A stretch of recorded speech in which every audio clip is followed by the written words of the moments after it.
दोस्तों, कहा जाता है या ये कहूँ कि कुछ लोगों के द्वारा कहा जाता है कि उर्दू किसी खास फिरके की जबान है, लेकिन पंडित गुलजार दहलवी जैसी शख्सियत इस बात को पूरी तरह से नकारती है। और आइए जानते हैं, उनसे हम बात करते हैं, उन्होंने जो सफर तय किया है उर्दू अदब में और किस तरह से उर्दू को लेकर उनके ख्यालात हैं।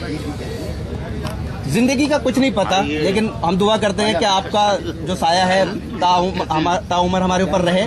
उर्दू के हवाले से पूरी दुनिया में यूं कहा जाता है कि ये खास फिरके की जबान है, इसके बारे में आप क्या कहना चाहेंगे? देखिए, इससे बड़ा झूठ गालिबन अब तक अदब की तालीम की तारीख में, सियासत की तारीख में नहीं बोला गया। उर्दू का सबसे पहला वो शायर, मतले से मक़दे तक पहली गज़ल जिसने कही है, शाहजहां के दरबार में पंडित चंद्रभान ब्रह्मन थे। दारा शिकोह ने उन्हें शाहजहां के सामने पेश किया तो शाहजहां को ताज्जुब हुआ कि रेख्ता लश्करी में शेर। अब जो गज़ल उन्होंने सुनाई है तो पहले मनसबदार बनाया, फिर वजीर बनाया, फिर वजीर आज़म तक बने पंडित चंद्रभान ब्रह्मन, नंबर 1। उसके अलावा पूरे सफर में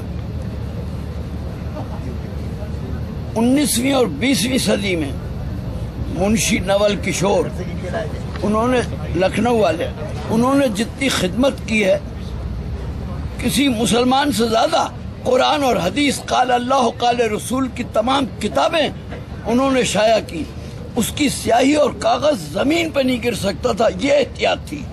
जो काम करने वाले प्रेस वर्कर थे वो कपड़े बदल के नहा के जाते थे और नहा के आते थे। ये तरीका